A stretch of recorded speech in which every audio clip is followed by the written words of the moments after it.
So I just wanted to say what a pleasure it is to be speaking to you all. And really, it all begins with a big thank you, because a lot of the work we couldn't do, much of the work I'm going to talk about today would absolutely not happen were it not for JDRF. And, you know, what has always struck me about JDRF is how clever you guys are. You know, you seem to know more than I do half the time about the things I'm trying to deal with. And that's because I think you spend a lot of time thinking about it.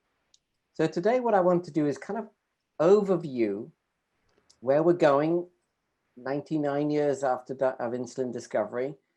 I want to try and look at things a little bit differently to help us realize where we are making progress, sometimes in areas where you think, is that really progress? And then I want to take you through to where I think we're making major progress. We're on the brink of making a very major difference. And finally, I'm going to finish off with where I think the problem is, who I think the problem is. And I won't say any more about that till we get to the end. In the middle, I might want to just, I'm going to attempt to show a video. Whether this is actually going to work, oops, just get the right version here. We don't know, but I'll skip over the video. But it's a bit of a light-hearted break in the middle. Okay, so this is what I've called it. I'll just go on to screen. Towards a world in which type 1 diabetes can do no harm and seeing things differently. So very grateful for all the support. Oops, let's just go on. So I have some disclosures. I think you appreciate more than many people do that although these are disclosures, to me, they're advantages. You'll see that I've worked with most of the companies in diabetes, most of the major companies. And I always remind myself that no matter how much research I do or we do, it's not going to get to patients if these companies don't make it get to patients. But when I get to the end, near the end, I really want you to think about this, because if these guys back out, we're in trouble. We need them in the tent. We need them in the game. We need big companies who don't only do diabetes in the game. And one of the biggest problems we have is that in the big companies, AstraZeneca, for example, or Sanofi Genzyme, GSK isn't even on this list. Diabetes is different from immunity. It's a different section. And that's a big problem to us because we want them to come together. And we're more of that as we go through. Oops, so I'll skip over that slide for a moment. So I want you to just look at this slide first of all, which is how could we make that type 1 diabetes do no harm? And you might think, well, get rid of it. Okay, that's a good idea. So we need to look at the causes of diabetes and how we could prevent it. But, you know, having high blood sugars on its own isn't necessarily a bad thing if it doesn't have any bad effects. So obviously we don't want it to have microvascular complications, that's retinopathy, kidney disease, neuropathy, foot problems. We don't want that. We also don't want the big vessel diseases, which is the main killers in this condition. So that's heart disease and stroke. We also don't want this stuff. We want good mental health and we want good quality of life. So I put these three and maybe you'd add more to that. So sugar in itself is not the end of the story. If in theory, I don't know whether I've done this now, if you could put a block here and say you can have whatever sugar you like and it won't damage you, then that would be great. I'm not saying that that would be the end of the story, but it would certainly help to be able to put blocks in these processes. And actually, we're doing pretty well with these two. Don't know about this one. We'll talk about that a little bit. And doing some stuff over here. And at some point, but not now, we're going to be doing some stuff over here. And this is not all work that I do, but it worked for many others. Okay, so I have this idea that what we need to do is to make type 1 diabetes easier. And I have this picture down here. You can see these are climbers, and they're on a mountain called the Puente de l'Aiguille, which is in the Alps. And it's at about 4,000 meters. So that's a long your way. message for. Oops. So it's okay. So there's a long way for these people to climb. What they didn't quite realize is there is a cable car. And if you take the cable car, you can get to the restaurant, which is where these people are climbing to. And you can have a nice meal and look out over the climbers. So why would we not do it this way rather than that way? So in a way, what I'm saying is, and you'll see in later that it's important, we have to make it easier for everybody to get there up to that restaurant with that magic view. Of course, there's many people who are pretty good climbers and they can do it, but many people can't get up this way. And by building a cable car, they can get there and they can enjoy the view and they can have great and fulfilled lives without having to have so many struggles and risks along the way. Okay, so just a few things just to remind you of. Some of this is more generally includes type 2 diabetes, but I just wanted to show you this is cardiovascular disease. So I mentioned one of the big issues is heart disease, and this is the population with diabetes, and it's showing you that myocardial infarction has gradually been falling since the 1990s here. Compared to the people without diabetes, in fact, the rates of heart disease have been falling and stroke more rapidly in diabetes. That's great news. And that's not because of blood sugar control, I have to say. This is because of other interventions, some which we'll show you, for example, stopping smoking, weight reduction, all of these things, increased physical activity to some degree, and alcohol, and some effects on weight loss, but that's not relevant really to type 1 diabetes. These are general lifestyle measures. But just to let you know that smoking is going down, and it does matter. You might think, what's this got to do with sugars? Talk to me about sugars, Colin. But actually, heart disease is a very major issue. And the fact that here we can see, here's the United States. So I thought you'd like to see this graph. And the number of cigarettes per adult per day versus Spain over here, where they don't seem to have got the hang of this idea about smoking up to 2014. So these small things are great successes, and we mustn't forget that every element counts in this game.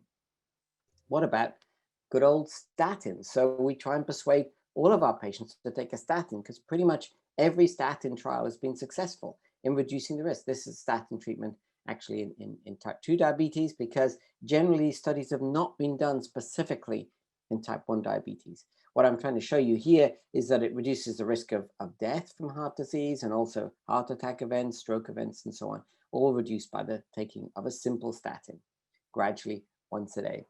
And you know, statins to me are one of the most amazing drugs that you can't overdose on statins. A lot of people do attribute various side effects to them, but it's hard to know what they really are to do with the statins themselves.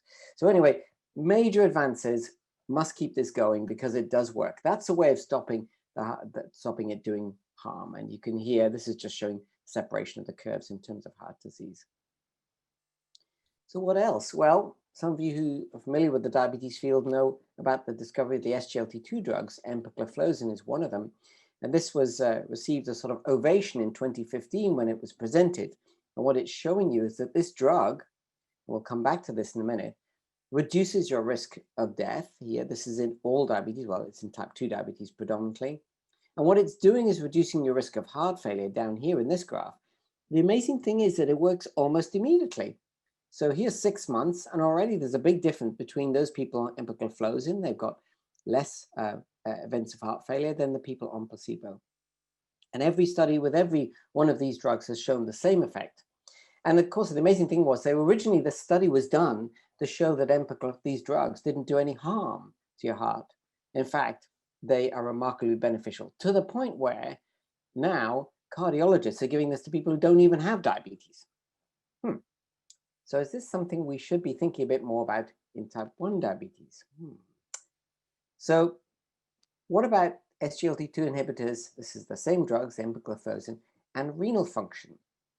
And what they've noted here is that when you take an SGLT2 inhibitor, your renal function declines a little bit and then it stabilizes. And remember that we don't really have tablets that can protect against kidney failure. Kidney failure is the most expensive and most dramatic side effect, really, microvascular complication from diabetes. It doesn't affect everybody with diabetes. Only about 1/3 of people with type 1 diabetes or with diabetes are going to get kidney failure. But of course, it's a disastrous consequence when it actually happens. So the idea that you could take a tablet that is doing this, probably not because it's just lowering sugar, but it's doing it because it's having some effect on the kidney. That's what seems to be going on here. And in fact, the benefits in terms of the heart are probably also something to do with how it operates through the kidney. So that's another way. Maybe if you could take one of these tablets and it meant your kidneys would never fail, depending on what, irrespective of what sugar level you're on, that would be a good thing. I'm not saying that's been proven, but I'm just thinking about the direction of travel here. And these drugs are not yet approved for protecting against the kidney. And that may be something that we can come on to later on. So what about these same drugs, the SGLT2 inhibitors in type 1 diabetes? And many of you may be familiar with this story, which is a repeating story for reasons that I'll try and draw out for you. So what these drugs do is they make you put blood sugar into the urine. So this is shown nicely in this experiment where they took people, now this is type 1 diabetes, right? This is people on insulin, and they stopped the insulin here, obviously under observation. Here are the hours, and you won't be surprised that the blood sugar gradually goes up. Of course it does, because they've stopped the insulin. Here are the people on the tablet, in this case, canagliflozin. So it gradually goes up, ooh, it levels out over here. And the reason it levels out is because above a certain threshold, about 180, it starts to dump the sugar into the urine.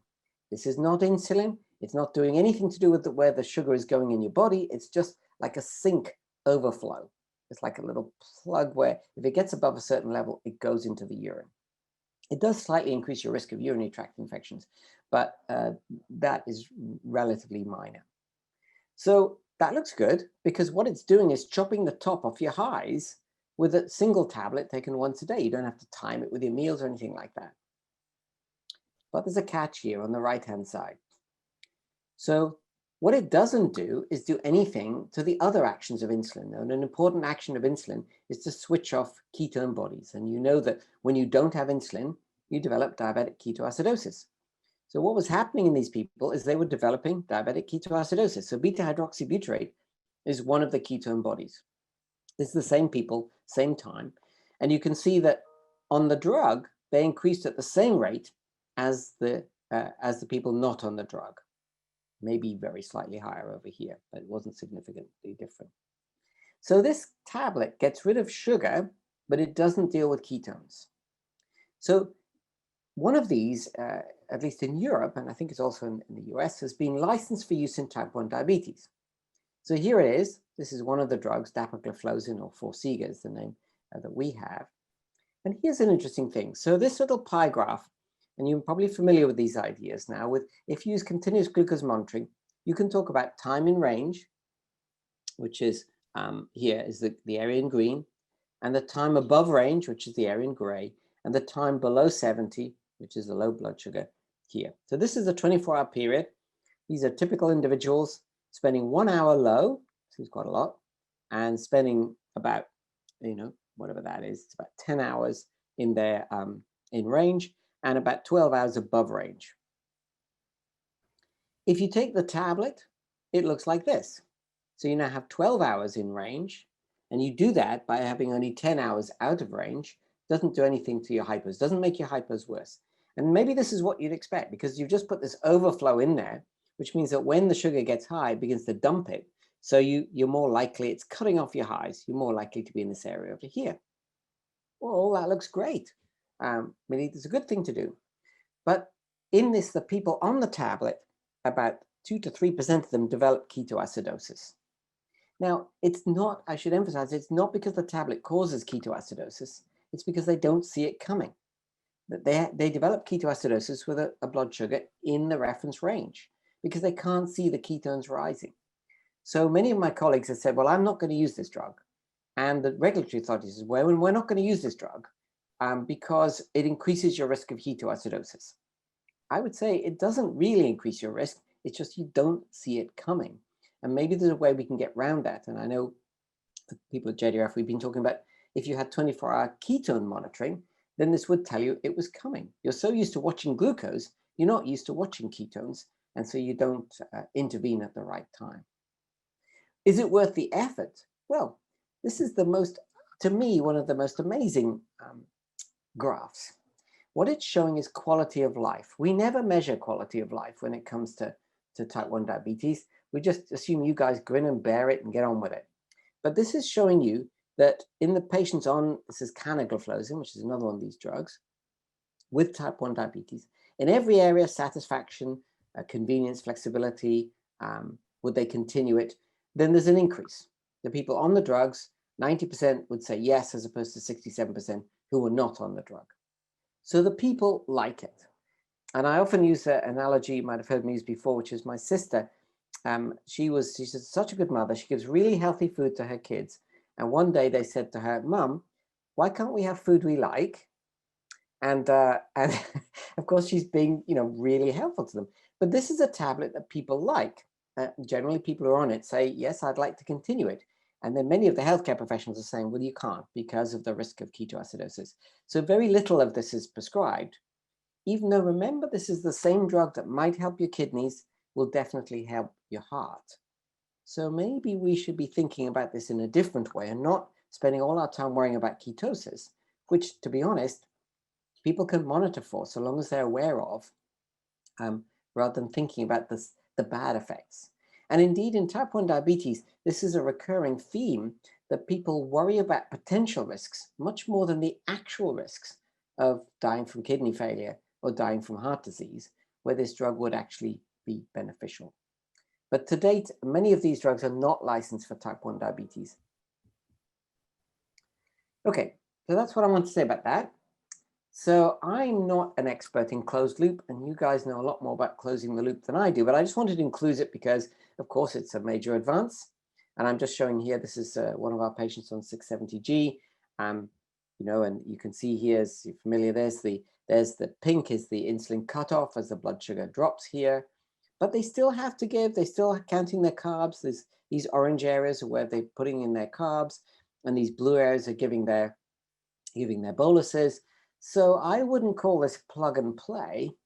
Maybe we'll get to the point where it's plug and play, but I still feel that even with closed loop, you need to be pretty on it. You need to be pretty committed to make this really work. So it doesn't really work well for the people who really don't want to have diabetes at all. I'm not going to talk more about beta cell replacement therapy, but of course that's a direction that's going to be very important for the future too, but it's somewhat behind some of the developments I'm going to talk about. I did want to introduce this to you, and this is just a slide from an investigator meeting that we had about a month ago. And this is for this study, the verapamil T1D study, which is supported by JDRF. And this is using a tablet called verapamil, which is a blood pressure tablet. You may have come across it. It's been around for about 40 years. And there was some suggestion in a publication in 2018 that it could protect beta cells from damage, from oxidative stress.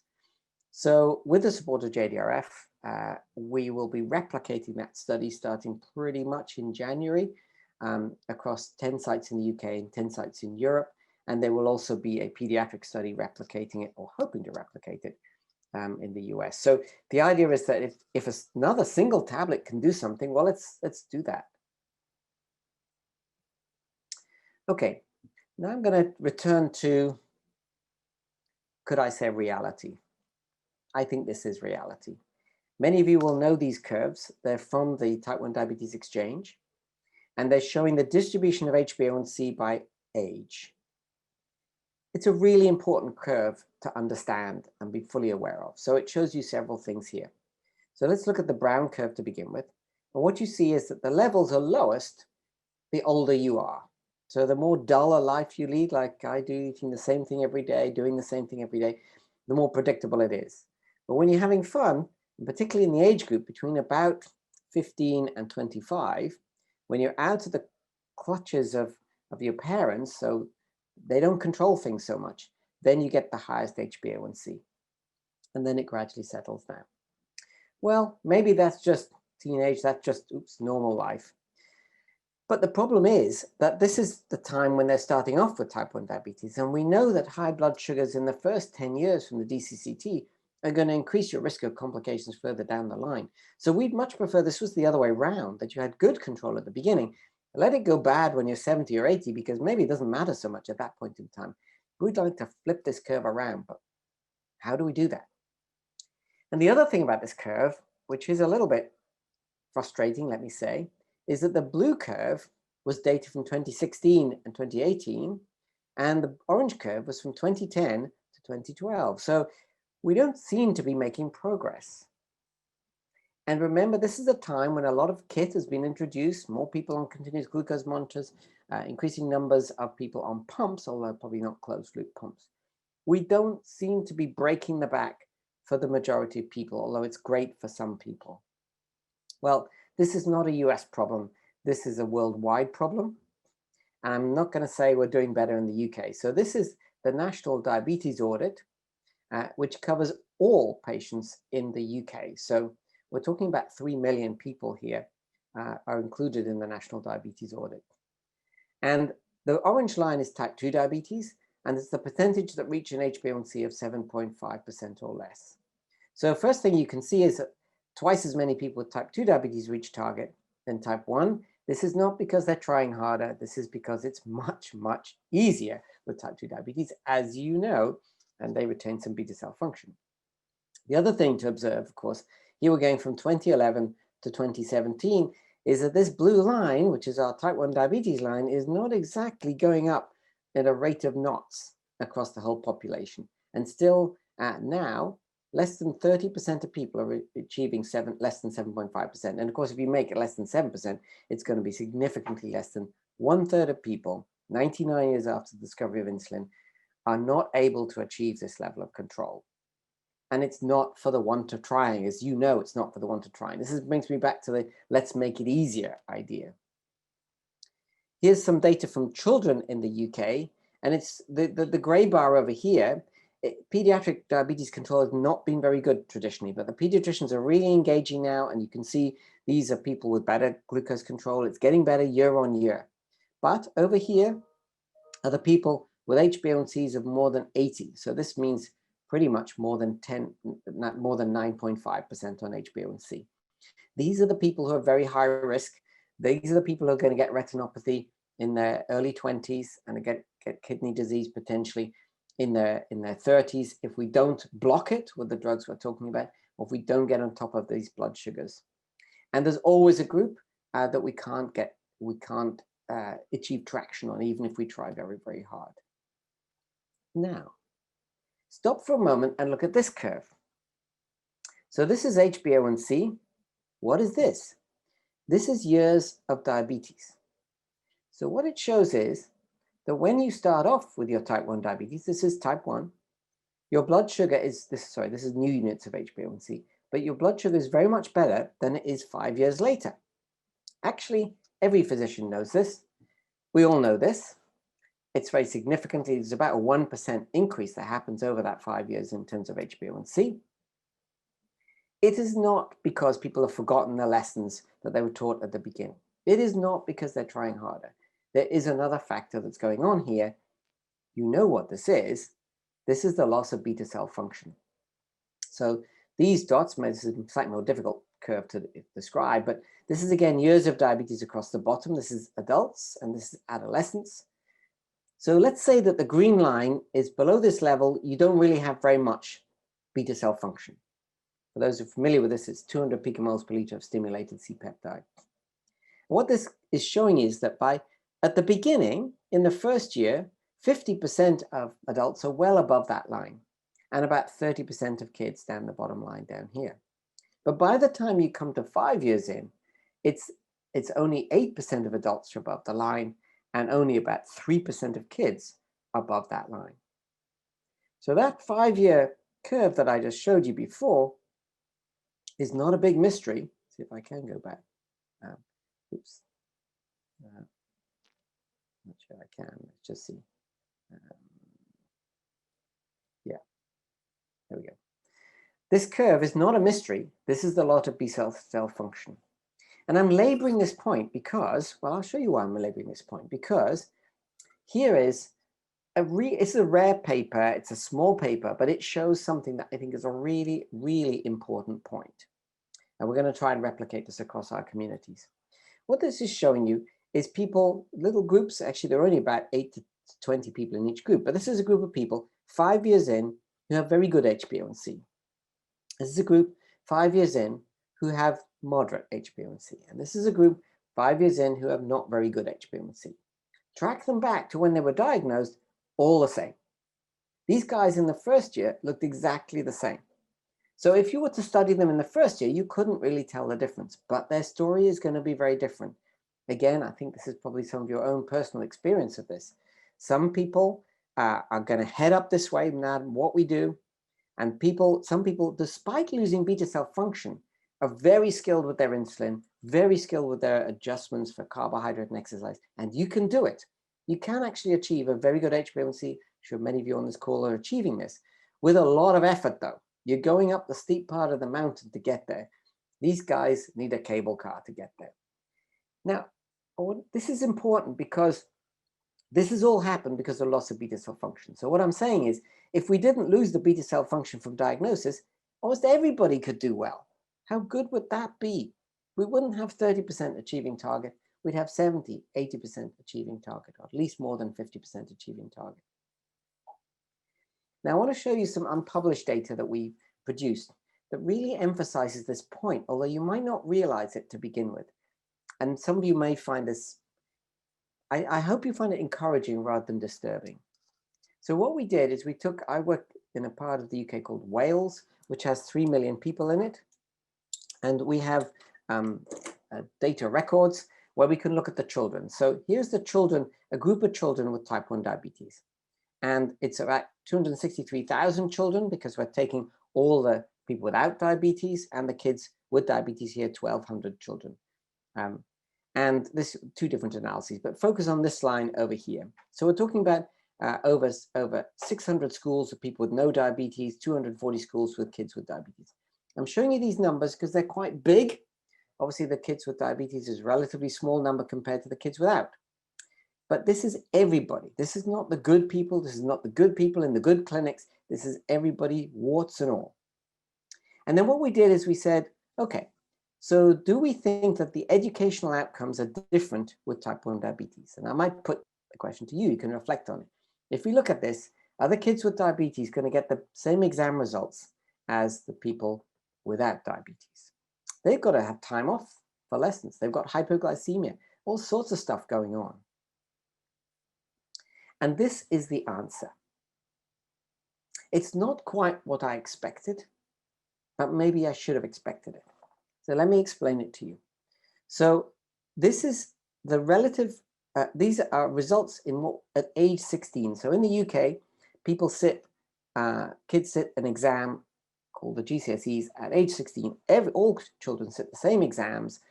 They're objectively measured and they determine your progression into further education. So it's, if you like, it's a very objective assessment of how people are doing. Remember, at age 16. So this is only kids who are diagnosed before the age of 16. And what this dot here shows, if you compare the kids with diabetes and without diabetes, exactly the same results. And remember, this is a pretty big cohort. I'm comparing them to all the other kids in Wales, the 260,000 other kids in Wales going to similar schools, etc. I think that's pretty impressive, actually, because it says that despite all the time off school, all the sickness, all these bits that they have to deal with, they achieve the same educational outcomes. But there is a but, and the but is over here. These are 5 different quintiles of HbA1c. So down here are the highest HbA1c levels, which are typically above 9%. And these are the kids with the best HbA1c levels. Now, we were told when people looked before that if you've got high HbA1c, you generally achieve poorly in school. And that is the case. These are doing worse in their exams. But what really struck us was these. The people with the best HbA1cs are overperforming. These kids are doing better than the other 260,000 kids. Could this be that insulin makes you cleverer? Is it that being on a pump makes you perform better than you would otherwise have done? No way. That doesn't explain it at all. And our interpretation of this data, which we've only had in the last few months, is that if you're good at diabetes, you're good at education. And if you're not good at diabetes, you're generally not very good at education. And this is adjusted for many socioeconomic factors in there as well. So what this is saying is that it's not diabetes affecting your education, it's your whole resilience and approach to the disease. Whether you like this story or not, I think you probably recognize it. There are some children and adults who just can't deal with this disease. And they also find life difficult and they find education difficult. Now, what this means is, and there's another graph over here, we replicated this by university entry. So to get into college or university in the UK, it depends on your exam results. So here's the same story, exactly the same for all people, kids with diabetes, but down here, this is the worst HbA1c, this is the highest. And about 25% of these kids went to university, to higher education, and it was about 10% in the lowest and over 35% in the highest. This is a huge difference you're seeing. And it's just replicating the huge differences we see in how people deal with this disease. And I take away the message here that I don't think improving blood glucose is going to make you cleverer and get your exams better. But if we make it easier, then these people, when they're in their 30s and 40s, they may have got a not so good job because they didn't get so much education, but at least they don't have retinopathy and nephropathy, and we can fix it for them. And indeed, maybe we should focus on their educational support and be a clue that people with poor education need more educational support. That's not immune therapy. We're coming to immune therapy in a moment, but I thought you might find that data of interest. And this is the most amazing graph to me. This is your achievement at age 16, depending on the age at which you were diagnosed. So here's preschool. This is key stage 1. This is up to, I think, the age of, I think I want to say 8. This is up to age 11. This is up to age 14. This is up to age 16. It doesn't matter what age you're diagnosed. The results that you get in your exams at age 16 are the same. Maybe we could talk about that afterwards. So I'm back to this position here, which is saying people are different. They deal with this disease differently, and their trajectories are different. And what we need is to help these people. And in the same process, we can make it much easier for these people over here. All right, so how are we going to do this? So here we are back to C-peptides. And this is just a graph of reminding people about C-peptides, but I want to draw your attention to one thing here. So I've drawn here, this is gradually losing your, I think you're familiar with C-peptides, a measure of your beta cell function. So above a certain level, we don't know exactly what that is, you actually don't have diabetes. In other words, you can have the autoimmunity, but you don't need insulin. And I'm going to come back to that because, of course, that's the best kind of diabetes. You can have the autoimmunity, but if you don't need insulin, you can do what you like. Your blood sugars are going to be perfect. You won't have ketoacidosis. You won't have hypoglycemia. Who cares what's happening to your immune system? Life is just fine, and you're the same as the other kids. Lose a bit more beta cell function, you get into the yellow area here. And this is where those people are at the beginning over here.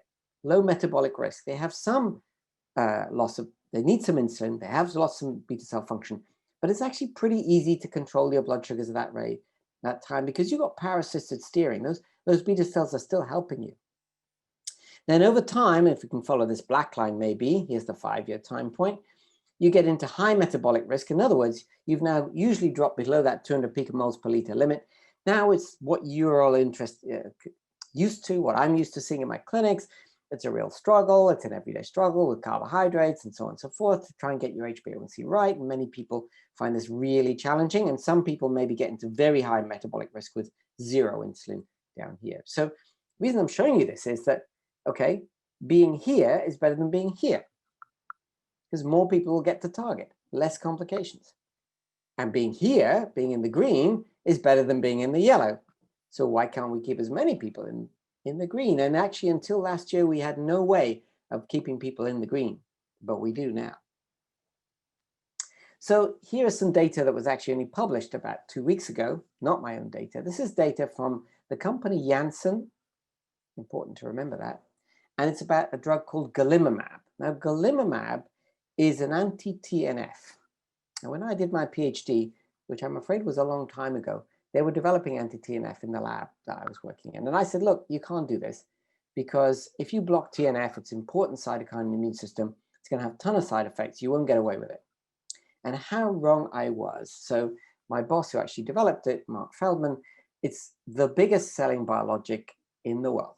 It's one of the biggest grossing drugs, of which golimumab is one. More importantly, we've had it for over 20 years, and we haven't seen major side effects from blocking that anti-TNF. How wrong I was. But only 2 weeks ago did we have the first study of using that drug, which people in rheumatoid arthritis have been using for over 20 years, in T1D. And the result was quite remarkable. This is C-peptide over time. And you can see the ones who had golimumab, which I would say is a sub-Q injection once every 2 weeks. Whew, that's a bit easier than insulin, isn't it? And there's only one dose. You just take it and that's it. There's nothing to adjust. You don't have to think about your meal. Sub-Q injection once every 2 weeks. And then 1 year later, 4 times as many people had good beta cell function than in the placebo group. So that means that more people could be staying at the beginning rather than getting to the end where they're having to struggle with low beta cell function. All right, so moving on just a little bit. Here we are. You're probably familiar with this curve. It's just trying to draw, and Marjorie was talking about the Eisenbach curve. So this is sort of the Eisenbach curve saying your beta cell function is declining up to a point, down here. I'm not sure I can tell you exactly what that point is. When suddenly your sugars go up, you say, I feel thirsty, you go and see the doctor and they say you need insulin. And from here on in, you're on insulin. But during this period of time, for the first stage, you have autoantibodies, quite easy for us to detect. And in this last phase, you have autoantibodies and your sugars are a little high, not high enough for diabetes, but a little high. And we call that stage 2. You've got the autoimmunity and abnormal sugars. Now, what's really important about this, which was only actually published in 2015, is the realization gradually after 20 years of work that all these people are going to go here. So we don't call two positive antibodies. We've stopped calling it at risk. We call it early diabetes or pre-diabetes. You're going to get it. And people still use the term at risk because they think the bad thing about the term at risk is you think you're going to, if you do a treatment, you're going to treat some people who would never get diabetes, but it's definitely around 90% in the children of that order. So you could do something. And of course, that's the idea. And I think Dayton mentioned teplizumab, and you're all familiar with this. So this was new therapy gets breakthrough designation. This is last year. Kevin Harrell's terrific work with the drug teplizumab. And what that showed, I'm not sure if actually got, so this is the actual paper here. And we did a review, Changing the Landscape for Type 1 Diabetes, the first step to prevention. Very exciting, because what they did is actually give an immune therapy, not here, but they gave it right here. And actually, they slowed the progression into diabetes. And here's an example of it here. So these are the people on the placebo. Notice how long this trial took. This is 5 years, 60 months out here. By this point, pretty much of the placebo individuals, as we would have predicted, 80 to 90% of them have developed diabetes. But the ones who got teplizumab, and let me just remind you, teplizumab was a 14-day infusion at the beginning when they were diagnosed and nothing else. I also want to remind you that we have had this drug for a long time. We have 7-year data, and other than some headaches and rashes during the infusions, there is no evidence of any long-term sequelae from taking teplizumab at this point in time. So there you are, 14 days at the beginning, and here you are. At this point, there's very few people actually are at to this stage, but about 40% of the young people, and not all children, haven't gotten their diabetes yet. And it doesn't mean they're going to, because some of these people may never develop it or it may take many, many years. Now, when I say to people, we were so excited about this data, not my own data, but it was just so exciting to have this ability because, but then a lot of people said, oh, if you're going to delay onset, because initially this was only 2 years, but actually they followed it up this year at the ADA. And now the evidence is that the mean difference in time is 3 years. When I talk to some of people, like some of my physician friends, they say 3 years, what is that? You know, why? Just bring it on, just get on with it. You know, what's 3 years? Okay, I'm going to tell you what 3 years is. This is 3 years of normoglycemia, or pretty much normal blood sugars. This is 3 years of no lifestyle restrictions, no risk of hypoglycemia. This is 3 years where you don't have to do almost anything. In fact, you did it all at the beginning for the 14 days. Surely everybody can do that if we actually give them the first 14-day therapy. No matter which trajectory they're on, they're going to get the benefit. It's nothing to do with what they do. So it protects the most vulnerable. This is 3 years of money in the bank. So we know that legacy good sugar control at the beginning protects you from long-term complications. I explained that to you and I said, so bad that the young people do badly. Well, let's give them an extra 3 years of money in the bank of perfect control. This is 3 years around the time of adolescence. So when things are going to be the toughest, we can help them the most at the most critical time.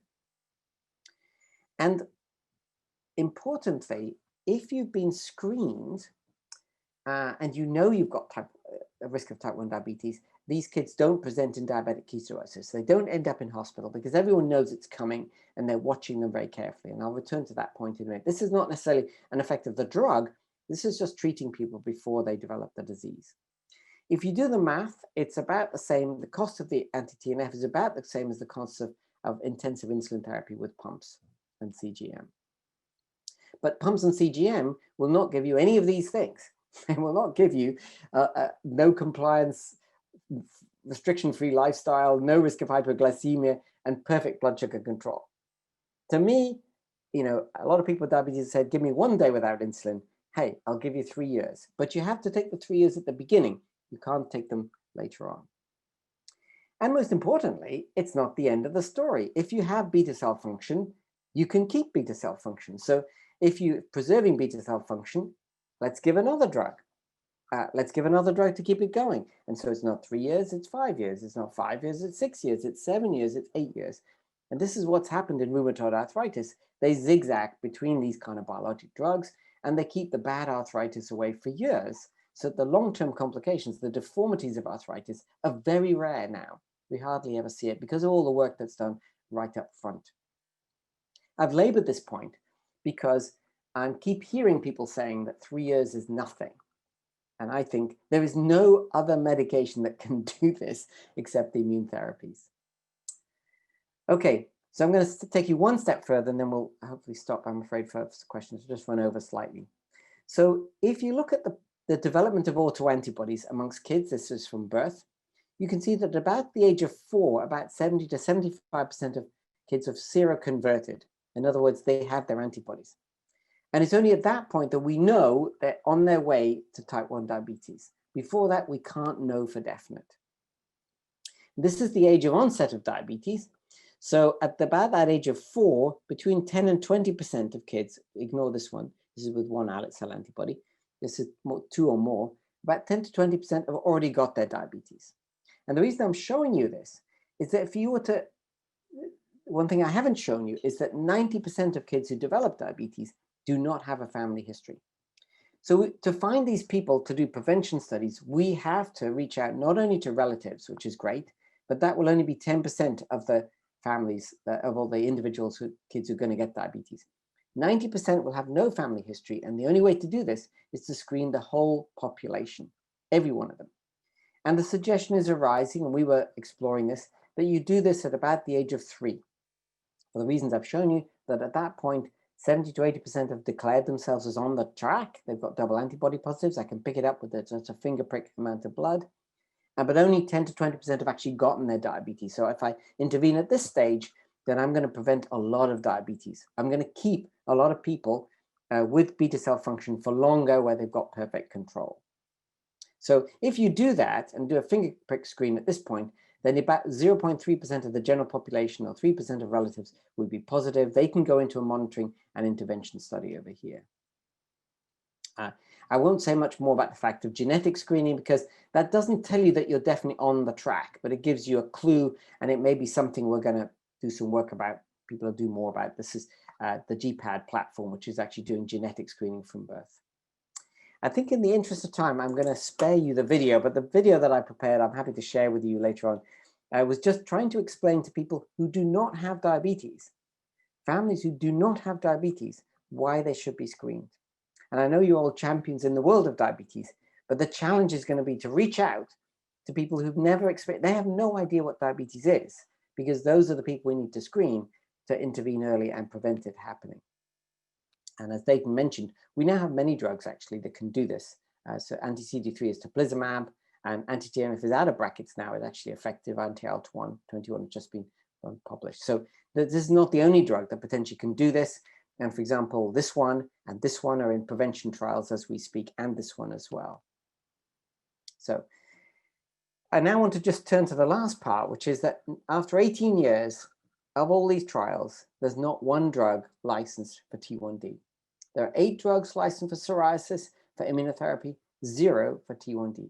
Why is that? Very important to realize why that is. It's not because we're bad scientists. It's these 4 reasons. Firstly, there are many people out there, I'm going to tell you, it's mostly my colleagues, who say there isn't a problem. Insulin's fine. Well, I hope you haven't sat through all of this, and I hope you haven't had your own experience and you think insulin's fine. We're just used to it, right?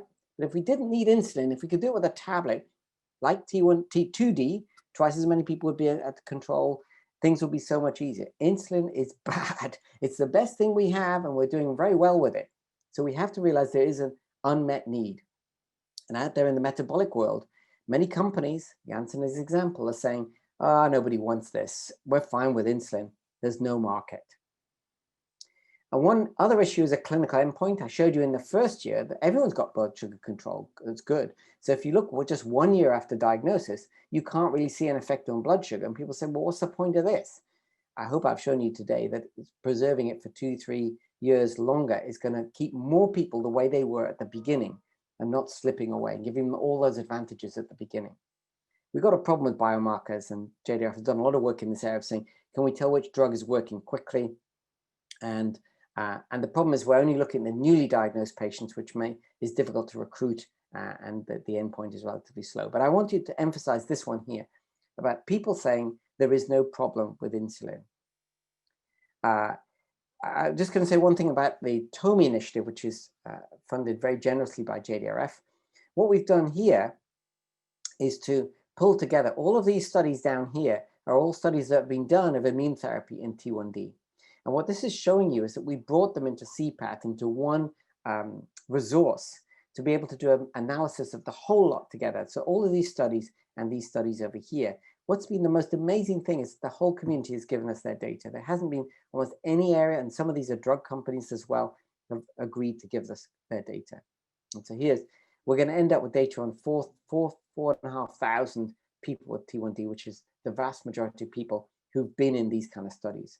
And why are we doing it? So thanks to all the people who've given us this data, is to develop this kind of thing, which is a tool where you could work out if you're going to be at this age, you've this time since diagnosis, you start with this HbA1c, how much C-peptide you want to keep.